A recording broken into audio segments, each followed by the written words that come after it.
नमस्कार दोस्तों, आपका स्वागत है आपके अपने YouTube चैनल में। मित्रों, आपसे निवेदन है कि अगर आपने अभी तक हमारे चैनल को सब्सक्राइब नहीं किया तो प्लीज़ हमारे चैनल को सब्सक्राइब कर लीजिए। मित्रों, इतिहास के सबसे बड़े युद्ध महाभारत की कहानी तो आपने अवश्य ही सुनी होगी। इसके तमाम पहलुओं, घटनाओं की छोटी छोटी कई कहानियाँ हैं।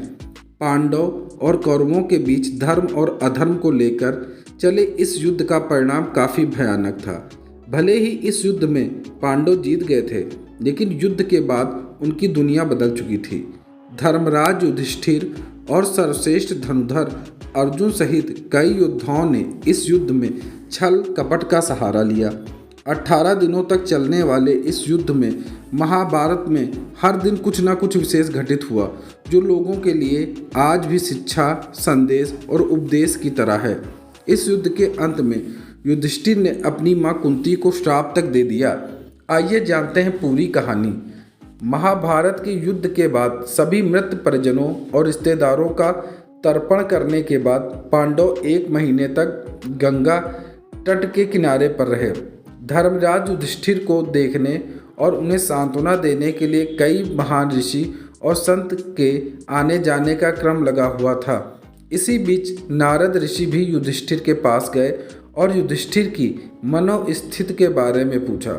नारद ने युधिष्ठिर से प्रश्न करते हुए कहा, हे युधिष्ठिर, आपकी भुजाओं के बल और भगवान कृष्ण की कृपा से आपने इस युद्ध में विजय प्राप्त कर ली। क्या पापी दुर्योधन को परास्त करने के बाद तुम प्रसन्न नहीं हो? मुझे आशा है कि शोक और विलाप आपको नहीं सता रहे होंगे। युधिष्ठिर ने उत्तर दिया कि वास्तव में मैंने कृष्ण की कृपा, ब्राह्मणों के आशीर्वाद और भीम और अर्जुन की शक्ति के आधार पर इस युद्ध को जीत लिया है। फिर भी एक गहरा दुख है जो आज भी मेरे दिल में बैठा है। मुझे लगता है कि मेरे अपने लोभ के कारण ही इतनी बड़ी संख्या में मेरे स्वजनों का वध हुआ है। पुत्र अभिमन्यु की मृत्यु पर द्रौपदी का विलाप देख मैं जीत को हार मानता हूँ। युधिष्ठिर ने कहा, इन सभी योद्धाओं के वध के बाद मुझे पता चला कि कर्ण मेरा भाई था। उनका जन्म सूर्यदेव और मेरी माँ कुंती के मिलन से हुआ था। उन्हें सारी दुनिया राधा का पुत्र मानती थी, लेकिन वास्तव में वह मेरी माँ के सबसे बड़े पुत्र थे। मैंने अनजाने में उन्हें मार दिया। ये बात मुझे अंदर से खाए जा रही है। ना तो अर्जुन और ना ही भीम, ना ही दोनों छोटे भाई जानते थे कि कर्ण हमारा भाई है। हालांकि कर्ण जानते थे कि हम उनके छोटे भाई हैं। उन्हें इस बात की जानकारी भगवान कृष्ण और मेरी माँ ने ही दी थी। दुर्योधन के साथ उनके घनिष्ठ संबंधों के कारण वह हमारे पक्ष में नहीं आ सके। हालांकि उन्होंने हमारी जान नहीं लेने के लिए वचन दिया था। अगर मेरे पास अर्जुन और कर्ण दोनों होते तो मैं दुनिया को जीत सकता था। यह कहते हुए युधिष्ठिर भावुक हो गए। उनकी आंखों से आंसू बहने लगे। तभी उनकी माँ कुंती आगे आई और अपने पुत्र से बोली, युधिष्ठिर, इस तरह से शोक मत करो। मैंने पहले कर्ण को आपके साथ उसके रिश्ते के बारे में बताने की कोशिश की थी। सूर्यदेव ने भी उससे बात की। हालांकि अपनी घनिष्ठ मित्रता के कारण कर्ण ने दुर्योधन का साथ नहीं छोड़ा।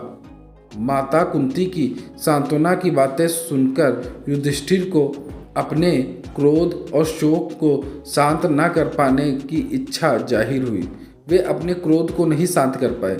धर्मराज युधिष्ठिर ने अपनी माँ कुंती से कहा कि आपने इतनी बड़ी बात छिपाकर हमें अपने ज्येष्ठ भ्राता का हत्यारा बना दिया।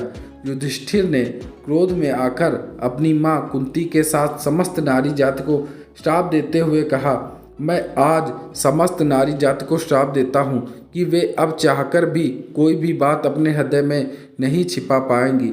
मित्रों, इसी श्राप का परिणाम है आज भी स्त्रियाँ कोई भी गुप्त से गुप्त बात को नहीं छिपा पाती। वह इस बात को किसी एक व्यक्ति से जब तक नहीं कह लेती उन्हें चैन नहीं मिलता।